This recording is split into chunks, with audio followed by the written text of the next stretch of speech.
Okay, now before I read this passage out of Matthew 16, I want us to back all the way up to Hatzor. And we were looking at Hatzor, and remember the giant Mount Hermon that we saw with the snowy peaks. Now we're at the very base of that, and we're so close to it that we can't see the big mountain beyond it.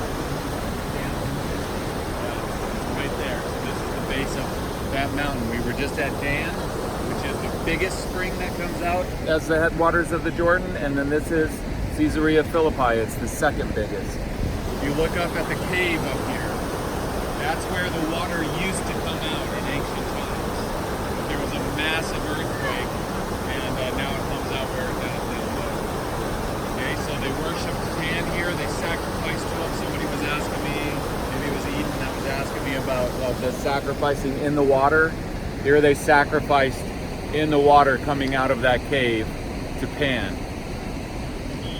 Now, before they were sacrificing to Pan, then this was a Canaanite cultic site. Anytime you have water coming out, you're going to have a cultic site. Okay, anyway, at least major amounts of water. So we're going to go up there, and we're going to see the niches in the sides of the wall where the cult figures were and everything. And so keep in mind that this is a cultic site when we read this story. And by the way,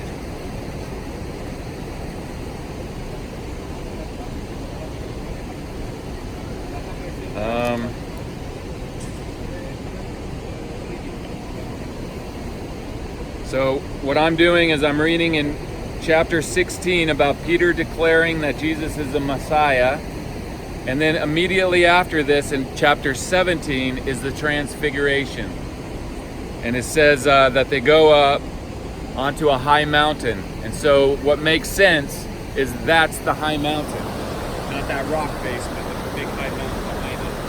Okay, so here I go. Matthew 16 verse 13.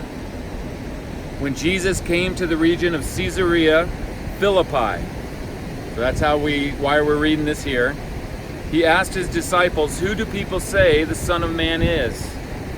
They replied, "Some say John the Baptist, others say Elijah, and still others Jeremiah or one of the prophets. But what about you?" he asked. "Who do you say I am?" Simon Peter answered, "You are the Messiah, the Son of the living God." Jesus replied, "Blessed are you, Simon, son of Jonah, for this was not revealed to you by flesh and blood, but by my Father in heaven. And I tell you that you are Peter, and on this rock I will build my church, and the gates of Hades will not overcome it. I will give you the keys of the kingdom of heaven. Whatever you bind on earth will be bound in heaven, and whatever you loose on earth will be loosed in heaven." Then he ordered his disciples not to tell anyone that he was the Messiah. Literally, Michelle isn't here. One day I was standing here, and I was standing next to a group with an Israeli guide, and he was talking about this, that the Christians believe that this is, that upon this rock, and then he's pointing everybody to that rock, saying upon this rock, the Christians believe that the church was built. And he said this literally, it's been, we've looked everywhere up there, there is no church built on this rock.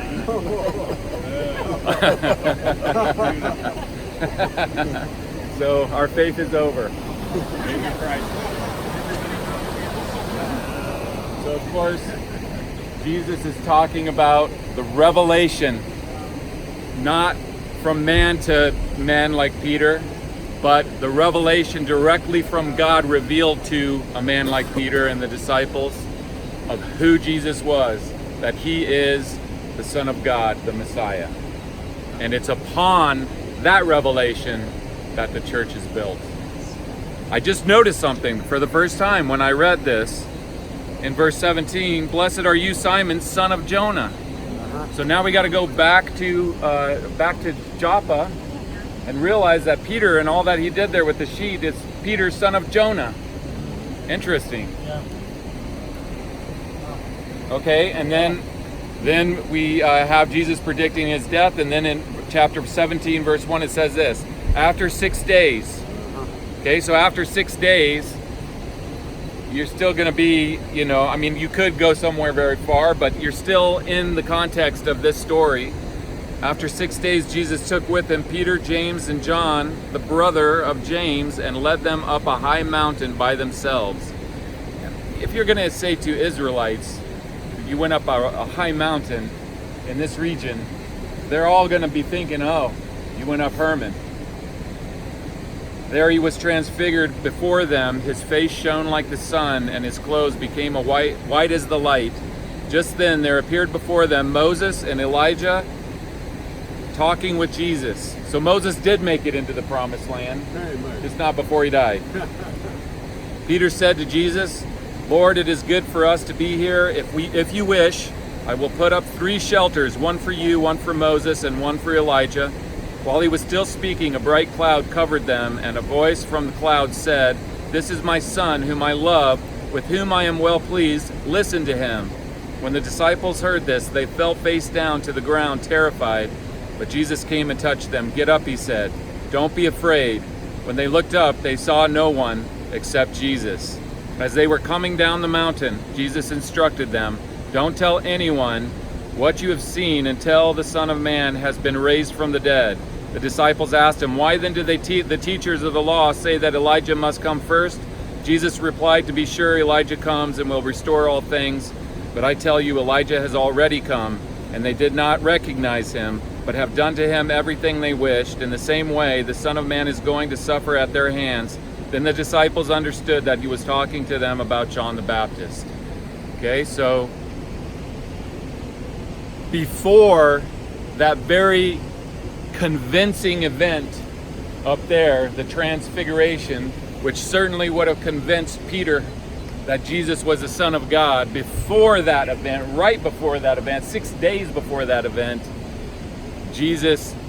Peter, through the revelation of the Father, came to faith, confessed by faith who Jesus was as the Son of God, the Messiah. And that happened right here. Not coincidentally in a place that is such a heavy cultic place. It's not the underworld that is the source of this life-giving water. Jesus is the living water that gives life to all of us. And so that this confession happened here of who Jesus is in this known cultic place is very interesting, and I don't believe a coincidence. So let's walk up there and